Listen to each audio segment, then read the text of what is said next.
Sexuels et leur non-dénonciation font toujours polémique au sein de l'Église catholique. Le pape François affirme qu'il ne répondra pas aux accusations d'un archevêque américain. Ce dernier affirme que le souverain pontife aurait couvert des faits d'abus sexuels aux États-Unis.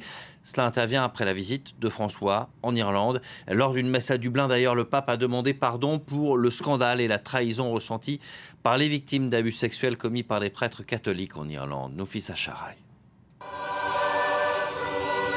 Au deuxième et dernier jour de sa visite en Irlande, le pape François implore le pardon de Dieu. Nous demandons pardon pour les abus commis en Irlande. Abus de pouvoir, absence de sens moral, abus sexuels perpétrés par des personnes détenant des responsabilités au sein de l'Église.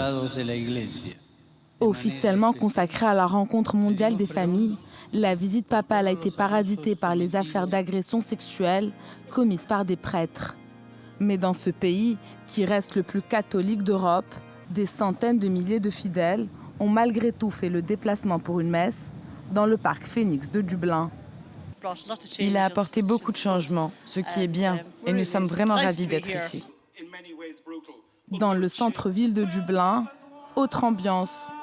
5000 victimes d'abus sexuels et leurs soutiens se sont rassemblés pour dénoncer le silence du clergé. Vous, les cardinaux, les évêques, vous n'avez pas commis des abus ou des viols sur les enfants, mais vous les avez permis, vous les avez dissimulés. Vous vous êtes protégés, vous et votre pouvoir, votre institution et votre argent. C'est votre péché. En fait, ce sont vos crimes. Dans l'avion du retour, le souverain pontife a été questionné sur les accusations portées par l'archevêque Carlo Maria Vigano. L'ancien nonce apostolique à Washington reproche au pape d'avoir couvert des abus sexuels commis par un cardinal américain. Je ne dirai pas un mot à ce sujet. Dans une lettre remise à la presse, le cardinal Vigano invite le pape à démissionner. Ils ont passé leur première nuit